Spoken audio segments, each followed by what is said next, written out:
kami ng 45. High and an elbow na 90. Ini. Ang 45. Nag-vlog kita yan na.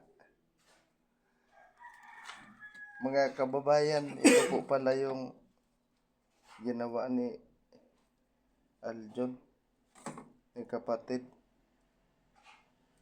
para sa ating abang na sa CR.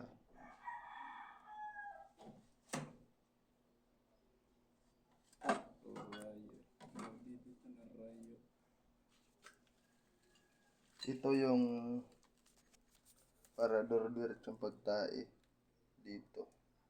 Diyan. Para di siya magkulo. Tinatawag ito na pit trap. Pit trap ba tawag niya, no? Yan, pit trap.